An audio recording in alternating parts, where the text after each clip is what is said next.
Jadi tidak spesialis yang pertama ini nantinya akan diambil dari assessment riwayat kepakarannya dia, riwayat prakteknya dia, seperti itu. Kalau memang itu dinilai cakap, mampu oleh suatu tim yang dibentuk khusus untuk menilai kecakapan tadi.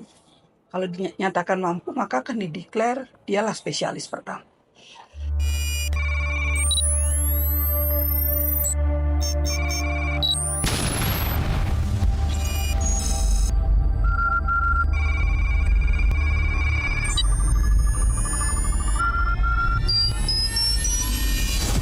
Welcome to the revolution. Halo sahabat Pharma Broadcast, kali ini kita kedatangan orang tamu yang luar biasa. Dalam hal ini, mereka adalah tokoh-tokoh yang sangat ahli dalam hal farmasi klinis. Yang pertama adalah apoteker Luisa Endang Budiyarti M.Farm. Dan yang kedua, ini yang istimewa, Laksma Dr. Apoteker Widyati M. Clean Farm. Mereka berdua merupakan tokoh-tokoh yang sudah sangat ahli dalam bidangnya. Nanti ada beberapa hal yang perlu kita korek-korek lah istilahnya dari kedua ini. Yang pertama adalah Bu Endang. Bu Endang, sekarang ini kan sedang ngetren ya, atau sedang menjadi isu yang hangat bahwa apoteker itu akan diadakan menjadi apoteker spesialis. Nah, apakah itu memang sudah perlu atau belum? Terima kasih Mas Teguh. Halo, selamat siang teman-teman semuanya. Jadi untuk pertanyaan ini sebetulnya kita yang udah lama, saya dengan Bu Win belajar menekuni dari yang paling bawah, melihat keliling-keliling, kemudian lama-kelamaan memang kita kadang kalau dalam pembicaraan kita perlu pengetahuan untuk bisa mengimbangi satu tim secara kolaboratif. Karena lingkungan kita sudah spesialis, subspesialis, kemudian kita bukan berarti nggak bisa. Kita dengan ilmu kita mempunyai authenticity. Tetapi memerlukan ilmu lebih untuk bisa mengimbangi masalah pasien. Ini yang utama. Masalah pasien itu tidak sesederhana yang kita pikirkan, atau dengan berkembangnya pengetahuan, teknologi, kemudian tuntutan pasien dan advokasi di lingkungannya itu memerlukan kolaborasi yang lebih. Sehingga kita awal-awal, saya kebetulan di farmasi klinis bersama Bu Wid, awal melihat bahwa perkembangan farmasi klinik yang lebar, kemudian mulai fokus dan mengumpulkan teman-teman yang praktek bersama di bidangnya. Dari awalnya kok kita nggak mempunyai standar ya, kita kok nggak punya pegangan untuk praktek. Setelah kumpul mulai merasakan kesamaan, kita itu perlu rekognisi. Karena kalau di dalam tim nggak ada rekognisi seperti layaknya tim yang lain, ini tetap aja tidak dihargai, apalagi di lingkungan kita sendiri. Artinya nom tua senior nggak senior podo wae. Dan semacam itu sih. Akhirnya ada beberapa sisi ya yang menyatakan bahwa kita perlu. Apalagi sekarang dengan regulasi yang baru, dengan Undang-Undang 17 itu, di sana di state betul bahwa ada pernyataan apoteker spesialis. Jadi kita mempunyai payung hukum, kenapa tidak? Ini suatu kinerja yang luar biasa dari Ibu Dirjen tentu saja ya, dan teman-teman. Mungkin gitu. Jadi memang selain karena adanya regulasi, juga karena adanya kebutuhan. Kebutuhan, iya. Nah, apakah ini untuk Bu Widyati, apakah pengetahuan atau kemampuan apoteker yang biasa itu memang tidak bisa terlalu luas atau perlu penajaman agar bisa berkolaborasi dengan tenaga medis yang lain? Ya betul, memang kalau kita menguasai semua bidang itu agak sulit, jujur saja. Ya, paling kita hanya bisa di permukaan. Kalau memang penyakit dalam harus bisa, neuro harus bisa, bedah juga harus bisa, ya paling hanya di permukaan sedikit. Nah, ketika kita menghadapi bidang yang sangat serius dalam hal ini seperti critical care di ICU, itu tidak bisa hanya tadi sepotong-sepotong terus nanti pindah ke ICU, itu nggak bisa. Jadi memang sebaiknya setelah kita menetapkan pilihan saya bakal kemana ini yang saya sukai, bidang apa yang saya sukai, ya segera konsentrasi di bidang itu, mantapkan, jadikan diri spesialis di bidang itu. Kalaupun sampai saat ini belum ada spesialisasi yang formal di bidang itu, ya tetapkan bahwa kita nanti yang akan jadi calon spesialisnya pertama. Jadi Ber- memang Berarti memang apa ya? Untuk bentuk spesialisnya ini memang belum pernah dibicarakan atau belum pernah ditetapkan. Artinya spesialis apa saja untuk apotekernya. sudah pernah dibicarakan dan rencana ke depan yang dalam waktu dekat ini akan ada, sudah ada satu kan farmasi nuklir.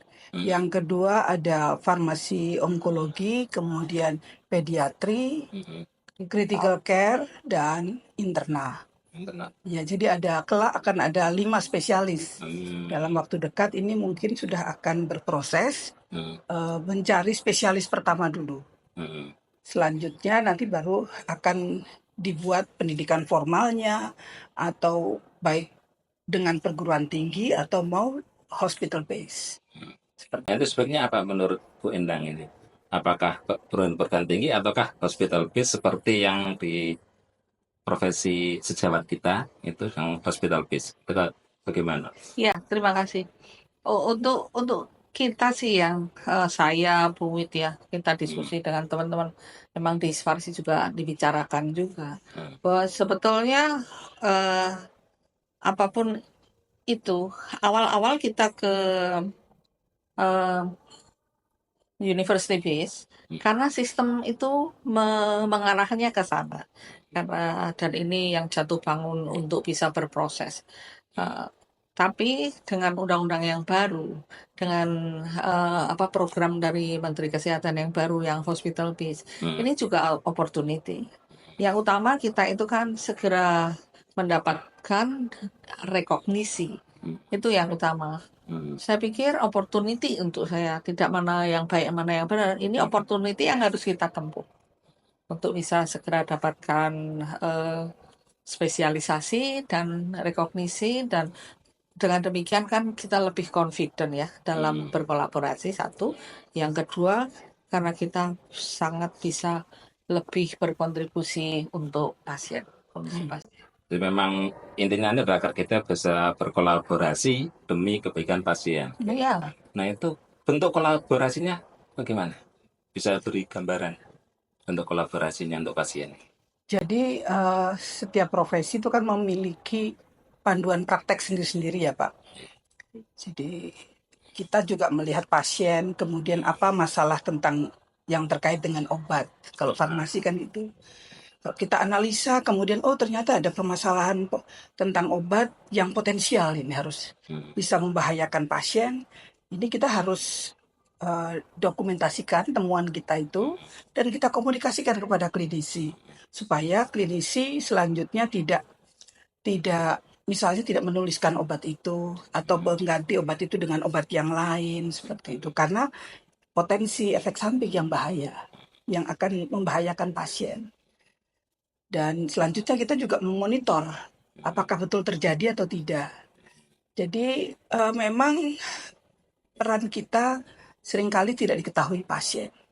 Bahwa pasien itu selamat dari efek samping yang membahayakan itu berkat peran apoteker. Tetapi seringkali itu tidak diketahui pasien. Tapi kita sudah sangat senang kalau itu sudah benar-benar mencegah terjadinya efek samping gara-gara dokter kita ingatkan, dok obat ini akan menyebabkan seperti ini. Apa mau diteruskan? Nah, dokter sendiri kan juga makasih ya, cukup bilang seperti itu dia. Dan itu betul-betul terima kasih dari dia karena ada yang mengingatkan. Berarti dalam hal ini misalnya ada sebuah pengobatan, lalu ada sebuah diskusi di balik itu ya. Nah, kolaborasinya seperti itu. Iya. Lalu kemudian itu, apakah untuk apoteker spesialis ini nanti misalnya jika itu nanti sudah terwujud, apakah standar kompetensinya itu tentunya harus berbeda dengan apoteker yang tidak spesialis. Apakah memang harus begitu? Sebaiknya begitu. Ya, Mas, Iya, jelas beda ya. Mhm. Sehingga ini untuk informasi juga teman-teman semuanya bahwa proses itu untuk yang lima yang disebutkan PUID itu, Mhm. yang calon spesialis yang kita sedang bekerja untuk itu, kompetensinya itu direkognisi oleh Kolegium Medical sendiri. Jadi misalnya PUID konsentrasi pada kritikal, Mhm. harus menyiapkan naskah akademik, kemudian kompetensinya dipresentasikan dengan medical di bawah kolegium KATI ya, Kati Kolegium Anestesi anestesi, dan kemudian Teknik didiskusikan, Intensif. Ya, sampai bisa diterima. Ini tidak mudah tenaga intensif. dan kita sudah melalui itu. Kemudian sebelum itu di antara kita juga diskusi karena harus ada pembeda kompetensi. Apoteker biasa dengan spesialis. Biasa dan spesialis itu sudah harus terbukti. Jadi itu semua sudah kita lalui. Sudah kita Iya. sudah ada pembedaan ya antara Iya, peran sudah. apoteker yang biasa dan Dengan apoteker yang spesialis, dengan apoteker, dengan dokter yang partnership. Iya, itu sudah. Hmm. Nah, Sehingga muncul itu kalau dengan piagam Bali itu kesepakatan antara kolegium Kolegium dokter, dengan Kolegium Farmasi. farmasi. Iya, Dan dari itu nanti akan menjadi cikal bakal pengembangan apoteker spesialis ini nggih? Ya, rencananya itu begitu dan proses. kolegium inilah yang akan menilai kemampuan seseorang ini bisa nggak disebut sebagai spesialis. Cuman memang untuk yang pertama kali karena kolegium itu belum ada spesialisnya, ya maka kita lakukan pemutihan dulu. Artinya pemutihan. Jadi tidak spesialis yang pertama ini nantinya akan diambil dari asesmen riwayat kepakarannya dia, riwayat prakteknya dia. Seperti itu. Kalau memang itu dinilai cakap, mampu oleh suatu tim yang dibentuk khusus untuk menilai kecakapan tadi. Kalau dinyatakan mampu, maka akan dideklar dialah spesialis pertama. Dan tugasnya sangat-sangat berat. Ya, karena sebagai spesialis pertama harus menyusun selanjutnya adalah standar pendidikannya.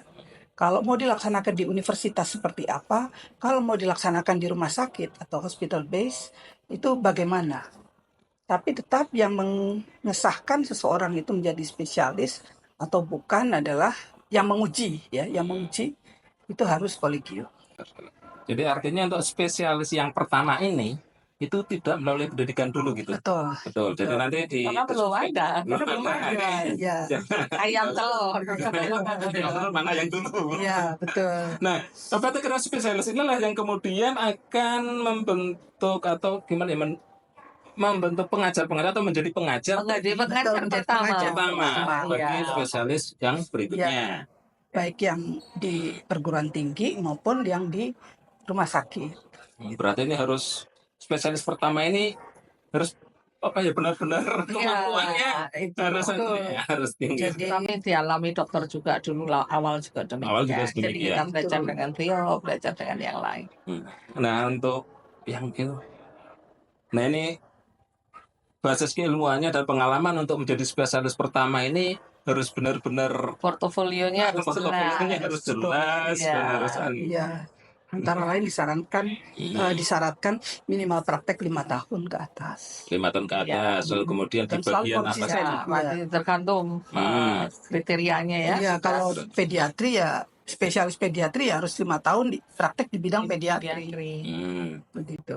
Ya gitu. Jadi dan nggak membayangkan tugas spesialis pertama ini Berat sekali. Ya, betul. mungkin menyusun kurikulumnya. Betul, banyak hal yang harus dikerjakan. Jadi memang perlu dipilih di samping kepiawaiannya juga kemauannya, tekadnya untuk membuat spesialis ini ada terjadi gitu ya. Entah ya pendidikan. Jadi bukan hanya untuk ngejar gelar sendiri. Iya. Gitu. Oh ya, kalau nggak spesialis, saya jadi ingat ya dulu pernah ada gelar apoteker spesialis farmasi rumah sakit itu nasibnya atau gimana itu dari spesialis apa tidak pada akhirnya? Enggak baik. Ya proses ya. Hmm. Kita itu di Indonesia itu kan juga proses sama seperti negara lain untuk menuju spesialis ini menuju master, dan regulasi kita kan tidak mudah mengenali karena kita itu tidak terlalu ngetop ya farmasi. Iya. Tidak seperti dokter yang sudah begitu. Jadi untuk saya sih jadi dan tidak itu satu satu harta proses perkembangan apoteker, keprofesian menuju profesi. Jadi nggak ada yang bisa dijudge karena memang ada di tahunnya, di prosesnya, di lingkungannya yang berbeda, tapi semuanya itu memang bertujuan sama untuk meningkatkan profesi. Iya sih. Iya. Jadi akhirnya sekarang itu karena ada undang Kita bisa regulasi menghargai apa yang sudah upaya yang sudah dilakukan pada zaman berdahulu, kita sekarang merasakan gitu.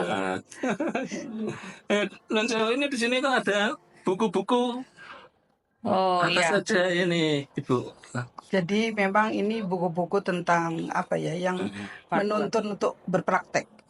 Apa aja, Bu, coba? Jadi Ini penulisnya ini Semua ini yang hebatnya karena tidak hanya praktisi tetapi juga penulis juga dan pemikir. Iya. berusaha membukukan supaya ketika suatu saat saya pergi masih ada jejaknya lah yang bisa diikuti teman-teman gitu aja. Ya saya berusaha menulis apa yang kami jalani di dalam dunia praktek.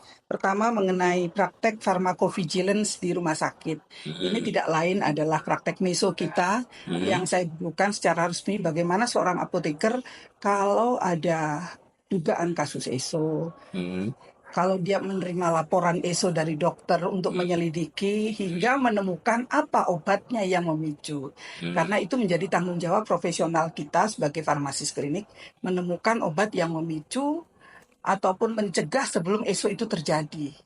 Jadi itu menjadi sangat penting. Ini tugas farmasi klinik yang sangat besar manfaatnya sangat krusial karena menemukan obat yang memicu ESO pada seorang pasien yang belum tentu dokter itu juga bisa menemukan gitu. Kalau cuma sekedar rash, alergi, pruritus, gatal, kemerahan kulit kayak gitu, itu dokter bisa dengan mudah mengenali. Tapi kalau manifestasinya sudah bergeser, apalagi mempengaruhi hasil lab, itu kadang-kadang seringkali jadi misdiagnos ya. Jadi dokter kadang-kadang ini ada problem medis baru gitu. Padahal itu karena obat, ya efek samping obat. Jadi memang sangat dituntut peran kita sebagai farmasis klinik untuk bisa mengidentifikasi yang sudah terjadi ataupun memprediksi yang akan terjadi dan menghindarkan seorang pasien dari ESO tersebut. Dan alternatif ya. Alternatif untuk penyelesaian itu. Nah, ini ada lagi. Kalau ini praktek farmasi klinik pada gangguan ginjal. Jadi buku ini kami tulis ya karena banyaknya permintaan teman-teman sendiri yang sering bertanya, bagaimana kalau pada pasien dengan gagal ginjal? Perlukah saya menyesuaikan dosis? Itu yang menjadi tantangan bagi saya untuk menjelaskan kepada teman-teman yang membutuhkan pengetahuan mengenai gagal ginjal ini. Sebetulnya tidak harus semua gagal ginjal dosisnya harus di-adjust gitu. Karena ada tahap-tahap tertentu khususnya pada pasien yang sedang sepsis berat, mengalami kegagalan ginjal akut gitu. Itu justru tidak boleh disesuaikan dosisnya. Kalau disesuaikan, diturunkan ya, terutama antibiotik ya, itu akan berdampak besar pada kesembuhan pasien karena kadarnya menurun. Terus ini ada panduan. Ini buku baru kami. Jadi saya mengumpulkan beberapa panduan terapi infeksi yang menggunakan antibiotika pada pasien kritis. Mengapa? Karena panduan itu sangat banyak dan membingungkan. Saya mencoba mengkolaborasi beberapa sumber dan menjadikan buku saku ini.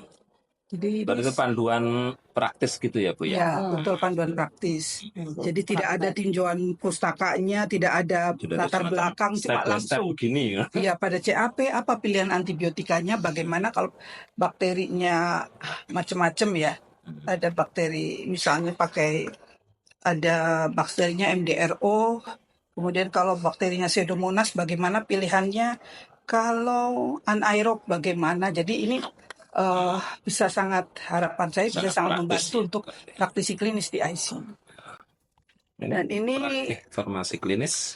buku edisi Awal. terbaru yang edisi kedua. Version. Edisi kedua. Ya. Hmm.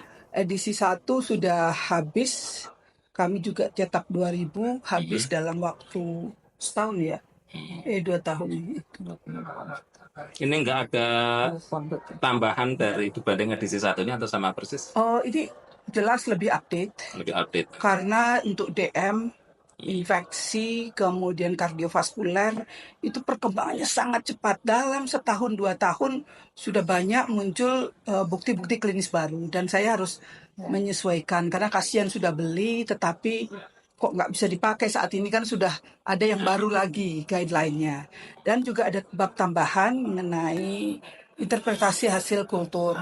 Karena selama ini teman-teman juga sudah banyak yang berpraktek di bidang infeksi atau penyakit infeksi, dan harus ini kulturnya hasilnya begini, apa mau saya adjust atau tidak, terus apa yang harus saya pilih, seperti itu. Jadi itu tambahannya mungkin. Ini kira ada yang berhubungan dengan COVID-19 ini Bu. Ya, itu sudah lama. Sudah lama COVID. COVID-nya sudah berakhir, alhamdulillah. Alhamdulillah. Tapi kalau teman-teman masih ingin ini semacam buku sejarah jadinya ya sekarang. Jadi catatan. Jadi ini sudah terlanjur, masih ada sisa sedikit sih, tapi mungkin bisa saya jadiin bonus untuk teman-teman yang berminat lah. Boleh, silakan. Ini juga dulu saya tulis. Masuk nanti dapat. Ya, betul. Cocok Ini ini saya biar tulis saya ketika praktek klinis sedang hot-hotnya itu. Iya. Sedang ganas-ganasnya bulan apa ya dulu? 2021 pertengahan kalau tidak Juli, salah. sampai Juni. Ya. Itu wah, bukan hebat hanya sekali. apotek pun juga luar biasa. Jadi ini mungkin bisa dibaca teman-teman. Jadi demikian teman-teman sahabat Pharma Broadcast, bahwa kali ini tamu kita memang luar biasa, ya bisa memberikan pandangan tentang apoteker spesialis, dan juga ada buku-buku karya-karya yang bisa dibaca untuk meningkatkan kemampuan kita dalam hal memberikan dalam praktek farmasi klinis dalam berbagai bidang. Demikianlah para percakapan kami dengan tokoh-tokoh yang luar biasa ini, dan semoga percakapan ini bisa menjadi pelajaran bagi kita semua bahwa untuk apoteker itu memang perlu untuk meningkatkan diri sehingga menjadi apoteker spesialis agar bisa berkolaborasi menjadi memberikan pelayanan yang lebih baik pada pasien. Matur nuwun Ibu. Terima kasih Pak. Ya, matur nuwun Mas Teguh. Saya sami. Alhamdulillah.